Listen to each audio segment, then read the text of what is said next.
Do you want to feel less stressed, more productive, and calmer? Do you want to have better relationships?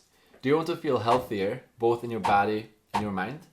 Well, if any of the answers is yes, you're in the right place, and I got something for you. Today, I'm going to talk about mindfulness and the mindfulness-based stress reduction program, which is designed in a way that you can take action right now and start feeling better right now. Let's get into it. I'm going to start with a personal story, how I came to mindfulness. So about 6 years ago, or 7 years ago, when I was 17, I was playing tennis and I was a pretty good player, but I was behaving really poorly on the court. And through some consequences, I met a guy that was a former SWAT member that was helping athletes with their mental game and just to feel better. So I got to visit him, and already the first time when I came to his office, it wasn't really an office, it was more like a Zen monastery. I felt great, and he taught me so many different things. So we started meeting. Sometimes we would even have longer sessions in the nature, and he would teach me things, anything from mindfulness, meditation, breathing exercises, self-defense, philosophy. And he made me think about life from a different perspective, why we're here, what is really important. And he also gave me a book by Jon Kabat-Zinn, Full Catastrophe Living, which we're going to talk about today.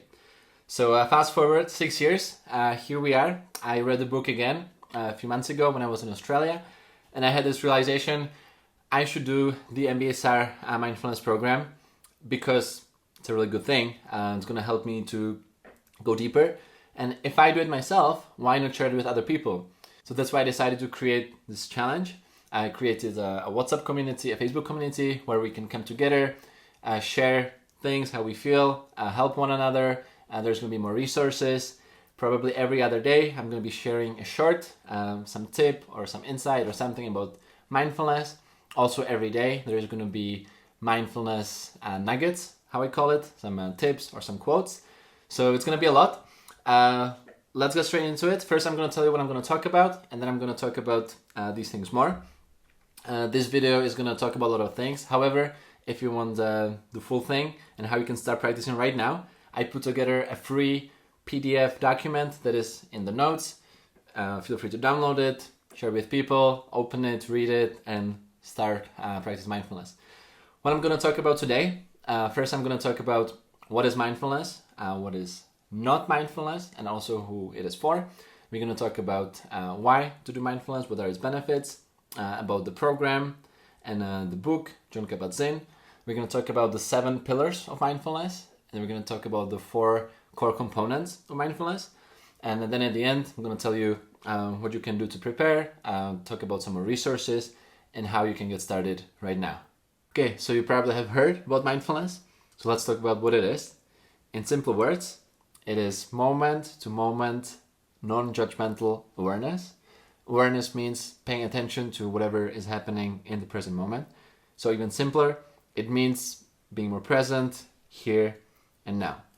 We can practice mindfulness any single time, 24/7. It is here with us all the time, whether we're driving, talking to other people, whether we're cleaning, doing the dishes. We can practice mindfulness in any single activity. Mindfulness is a skill and a muscle, which is a good thing because the more we practice it, the better it gets, and the longer we do it, the better it gets and we get. And some interesting fact, in Asian languages, mindfulness is the same word as heartfulness. Okay, who is mindfulness for? Mindfulness is for anyone, healthy, ill, older people, younger people, any background, people with some pains and some problems, but also for people that just want to improve concentration or feel better. Mindfulness is for anyone. Okay, now let's talk about what mindfulness is not, which is also important, and that is going to tell us more about what mindfulness is. So first of all, mindfulness is not about getting anywhere. It's not about doing. It's rather about being more in the present moment. Second, mindfulness is not about forcing our mind not to wander or stopping our thoughts, actually thinking is completely fine. It's rather about observing the thinking, observing what our mind does, and then when we notice that it wanders, we bring it back to the present moment. And this is the most important thing. This is the rep. This is how we strengthen the muscle. We do this millions of times over our life, and that is how we can get better with mindfulness. Another thing, mindfulness is not a relaxation technique. Relaxation can happen, but it's not the most important thing in the mindfulness. The more important thing is to develop awareness rather than relaxation. Mindfulness is not about escaping reality. It's the opposite. It's about facing reality as it is, with all its good things and the bad things. It is not about being passive. Again, quite the contrary. It's more about observing and then responding rather than reacting to what is happening from the present moment. And mindfulness is not a religion. It is a secular practice. Anyone from any background can practice it. And also, it's not really about achieving any special state, about some awakening. It's rather about accepting whatever is happening in the present moment and then working with that. But as we accept what is happening in the present moment, it actually gets us somewhere. Now let's talk about the benefits of mindfulness. So there's a lot of benefits to it. I'm going to list them a little bit later. But now I would say that if someone came to me asking to help them, that they were struggling, with whatever problem, I think that this would be the thing that I would tell them. Go meditate, try mindfulness and see if it works. I really think that this can help to a lot of different things. I have done it myself. I have meditated on and off for many years. It always really helps me. So I wouldn't talk about anything that doesn't work for me. Okay, reduce stress. That's the first benefit. We learn how to manage stress. We learn to respond rather than to react. Also helps us with our emotional capacity, with our emotional intelligence and stability. Again, we are more aware of what is happening. We can bring a new perspective to the situation. It's good for our mental health, for our physical health. We can listen to our body more. We know our limits. It can help with chronic pain. Jon Kabat-Zinn has helped many people with really bad diseases or some chronic pains, and that they were able to manage it, or it even disappeared. And the last thing is increased focus and concentration, which is probably my favorite, because your mind gets really clear. So that's my favorite benefit of mindfulness.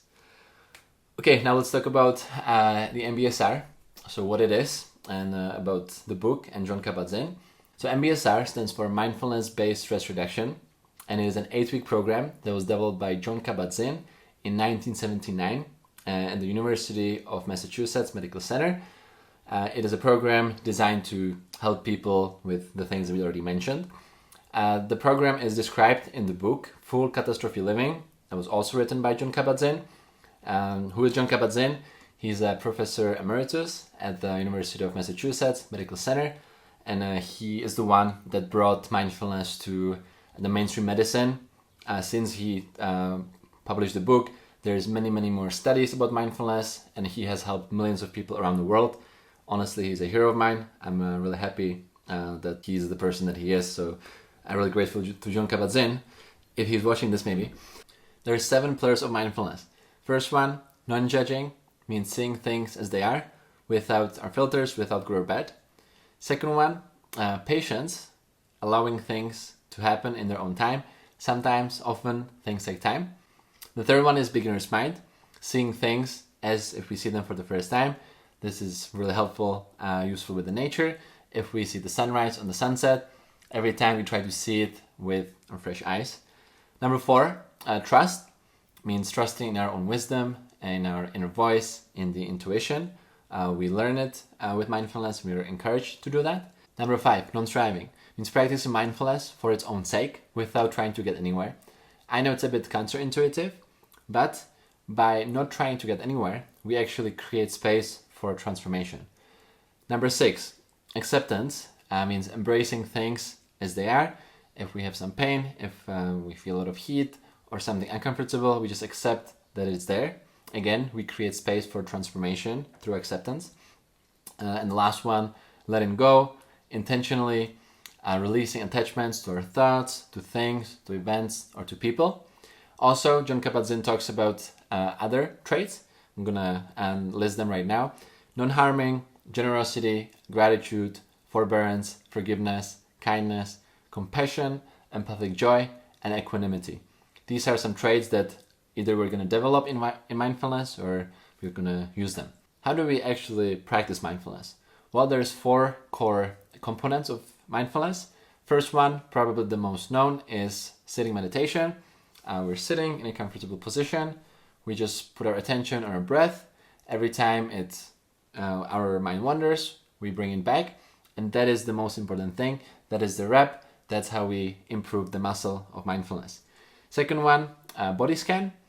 Body scan involves systematically scanning through our body, feeling what is there, and it raises awareness of how we feel in our body. Really useful and really helpful, really actually comfortable practice. Third one is Hatha Yoga. Here, just a little disclaimer. If you don't want to practice Hatha Yoga, feel free to practice any other kind of yoga. Or for that sake, you don't even have to do yoga or body scan at all. You can just choose to do sitting meditation. It's up to you. The goal of the challenge of the program is to decrease the friction. So if anything stands in our way, it's okay. We can modify the challenge based on us. Again, there's more information in the free PDF and that is linked in the notes. The last component of mindfulness is mindful walking, which is a good way to bring awareness to physical movement. It is really useful. We're walking, we are focusing on every single step. We walk really slowly. So that is the last of the core four in mindfulness. Okay, so now some important, little bit logistical stuff. What do we do? How do we get started? So very important is to have a why, to have a reason why this mindfulness. I know we talked about non-striving, that we are not trying to get anywhere, but we need to have a reason why we practice, so we stick with it. It can be a lot of different things. It can be your physical health, your mental health, having better relationships, anything. Or you can reverse this. You can think about how it would be if you didn't have something. So you can use, I call it the anti-why. So have something, have a reason why you practice. Second thing, if you have a reason why you practice, you gotta make time. So we have to find some time, every day. We might have to plan a bit for it. Ideally, you don't want to leave it for night, but you can do it anytime. The reason is that we don't want to fall asleep, but you can do it any time during the day. If we have our why, if we make time for practice, then we need to have some resources. So there's a few ways to practice. Again, more is in the PDF. You can download it, read more information there. But there's a few ways to practice. First one, ideally, if you download the John Kabat-Zinn app and you have the recorded meditations there, it's $250 per month. Fortunately, it's not free, but there's free options later on. Another option is that you can download the mindfulness CDs. There's a link in the notes below. Another option is to find yourself on YouTube. You can find some guided meditations, guided yoga, and you can do it on your own. And also, of course, you can buy the book, you can read the book, and you can practice based on the book. Again, the link is in the notes below.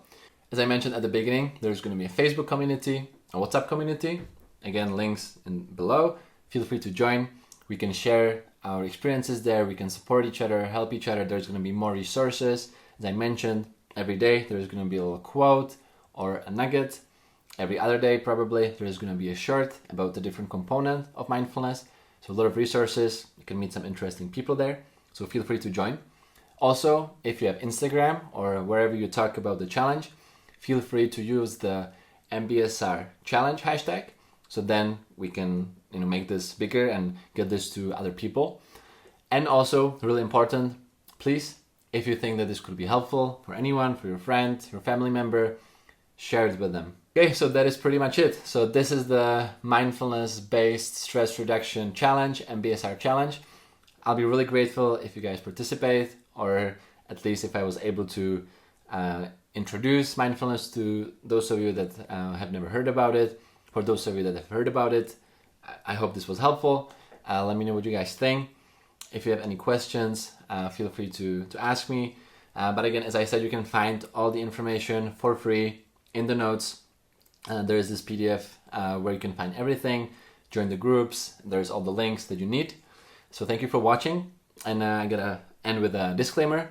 So the mindfulness-based stress reduction MBSR challenge is for educational purposes only. It's not a substitute for medical advice. Always consult your doctor before starting any new wellness program. Participation is voluntary. and the creators are not liable for any health issues that may arise. Please be mindful of your own limits. Thank you, and see you at the next video.